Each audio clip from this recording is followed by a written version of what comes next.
And here we are coming to you on live from our top secret broadcasting bunker here at Area 52. Apparently the government found out where we are.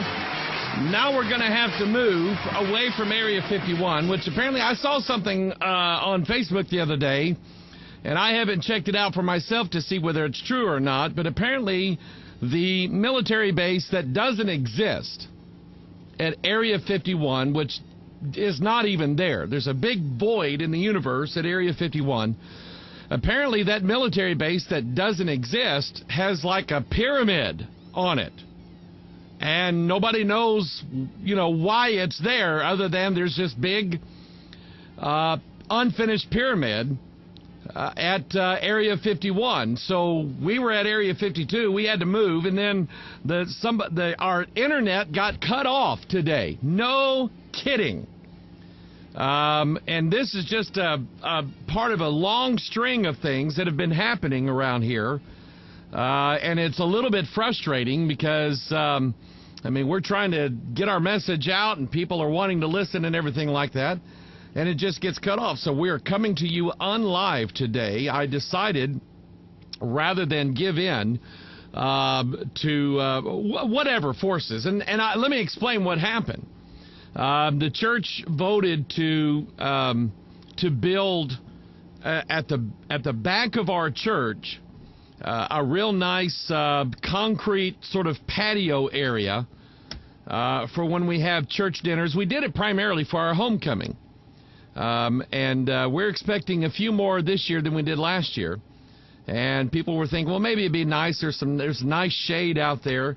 If people wanted to during fellowship time or during lunch or breakfast or whatever, they could go out and eat out there. And so we voted to pour a real nice concrete pad back there. Well, the guys showed up this morning, and they were getting ready to pour the pad. They brought in a little bobcat, not an animal, by the way, to level out the area.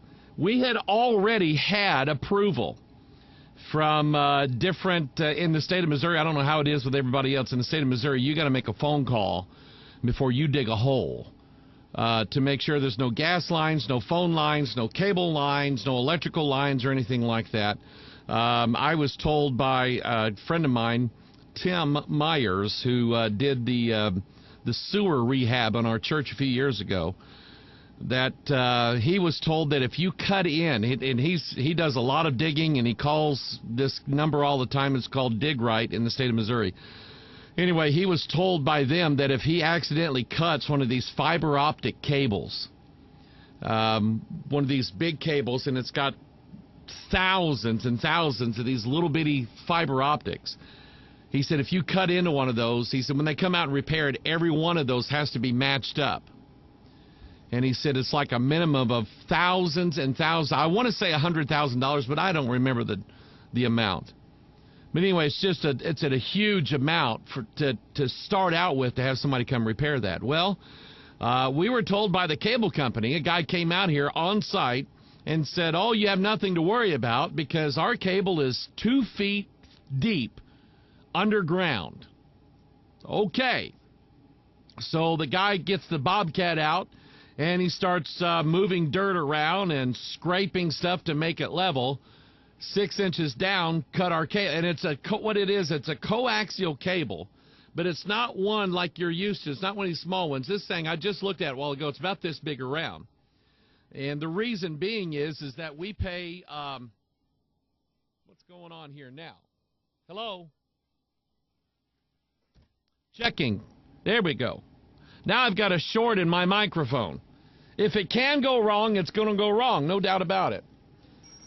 So anyway, but I've seen the cable. It's about this thick, and the reason being is that we pay quite a bit of money for internet service here because of the streaming, because of Bible Truth Radio and all the things that pertain to that.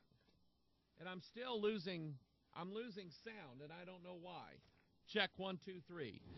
Check, check, check. Here we go. This is the weirdest thing I've ever seen in my life. So anyway, there we go. Now it's too loud. Anyway, I'm gonna try to get through this no matter what. But anyway, we pay quite a bit of money because of the amount of internet that we use and that we need to do our streaming services and everything like that. And so they came out and they put in a cable about this big around. Well, it's cut in half, and we are awaiting someone to come out from the cable company. They do have us on their priority list. Unfortunately, all their tech guys are out in the field. As soon as one of them gets freed up, they're going to come by and try to take care of us.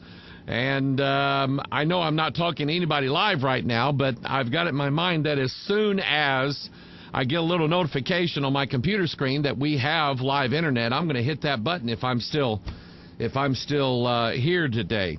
My wife sent me a text message yesterday, and she said, "Did you hear that a church in Norwood, Missouri, a man walked into that church and opened fire inside that church building?" And I went, "What?" And I went and checked the story out. This is from KY3. That is a Springfield, Missouri television station. For those, this is why it interested me so much, is that Norwood, Missouri is where my good friend, Pastor Reg Kelly, pastors Liberty Faith Bible Church. If Pastor Kelly, as you know, has been to our church several times. He came up and did the God, Guns, and Liberty conference with us, and had a good time listening to him preach. He's a good man of God. This man has helped me with a lot of issues in life. He's helped me with the idea that if you stand behind the pulpit, there are things that God requires you to say. It doesn't matter if it's going to make people mad, and it doesn't matter if some people think it's rude or not. God's going to require you to say it. Let me do something. I am losing my microphone again. Now, I wonder if that makes a difference. Yeah, it makes a little bit of difference. But anyway, God has used this man, Pastor Reg, to help me with the idea that if you stand behind the pulpit, some things just have to be said. You have to say what God told you to say. Do it like Jeremiah did. Do it with weeping. Do it like John the Baptist did, with humility and lowliness, and don't try to put on a show for everybody. John the Baptist was not a showman. He was not the classy dresser and everything like that. But you have to say what God told you to say. And Brother Reg, God used him to put that kind of idea in me that when I preach, I'm going to have to say some things, and probably some people are going to get really, really ticked off and really angry.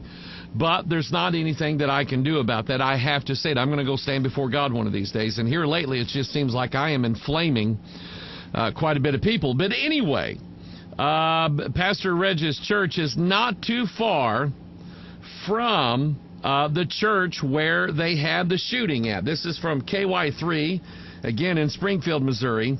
A Norwood man faces 5 separate felony charges after authorities say he fired 2 shots at the Norwood First Baptist Church Sunday morning. Ernest J. Smith, 48, is being held in the Wright County Jail on $250,000 bond. Apparently they are pretty serious about this, being held. And when you're being held on $250,000 bond, in other words, they're giving you a bond, but they know you're probably not going to come up with it. In order to get out, if you're going to use a bail bondsman, I think they require 10% or something like that. And so anyway, he's being held. Prosecutors have charged Smith with first-degree assault, shooting a firearm in a building, unlawful use of a weapon, making a terrorist, or as George Bush would say, terrorist threat, and armed criminal action. Wright County Sheriff Glenn Adler says a caller to 911 at 11:35 a.m. Sunday said there was a man inside the church with a gun. The caller reported the man had fired the weapon and that some people attending church at the time had tackled the man and was holding him until deputies could arrive. The first shot hit the floor, ricocheted, and hit the wall behind the pastor who was preaching his sermon. Adler said a second shot was fired as Smith was tackled. Let's see here. That shot went through the ceiling. And there's a little picture here of a ceiling tile or something like that that's messed up in the church. One person was hurt in the struggle that ensued after the first shot was fired. The church member, who suffered a slight shoulder injury, was treated on the scene. Quote, God was watching over that church, and everyone is lucky to walk out okay. Now, stop right here, stop right here. Not trying to be hypercritical of this particular church, but if God is watching over you, you are not lucky. I mean, that's all there is to it. And I know we use that phrase quite a bit. Well, I was lucky to get that, or I've been lucky to have this wife, or I'm lucky to have this and lucky to have that. The thing is, let your conversation be as of the oracles of God. In other words, talk the way God talks. And it's something that I try to break myself of. But if God's watching over you, you're not lucky. You're blessed. You're protected. Luck, and you probably haven't studied this, and I haven't studied it much, but I figured it out. The Chinese or the Oriental or the Eastern concept of luck is that luck is fortune that the spirits or the gods can bring you. And it's either good fortune or bad fortune. They can, burn your field down, or your cow gets sick, or your milk spoils, or, whatever. You go out for eggs and there's no eggs under the chickens. And so that's kind of where the idea of luck comes from. It's the idea that the gods are responsible for this, or as we commonly say, it was just a happenstance event. It was a chance thing that I just kind of lucked into. Well, if God's watching over you, you're not lucky, you're blessed. And I would agree that God was watching over that church. So I called Brother Reg yesterday after my wife told me what happened, and after I read the article. I called Brother Reg and got a hold of him, and I said, Reg, I asked him what went on, and he told me. Reg knows the man and said that his brother, Reg's brother, graduated high school with him. I mean, these people know each other. And apparently this man had some sort of dealings with this church in the past and was very angry and upset about something. But he spent some time in a mental ward for about 2 months, I think is what he said. And I got my notes. I made notes here. He had caused a problem before. And so anyway, he had spent time in a mental ward.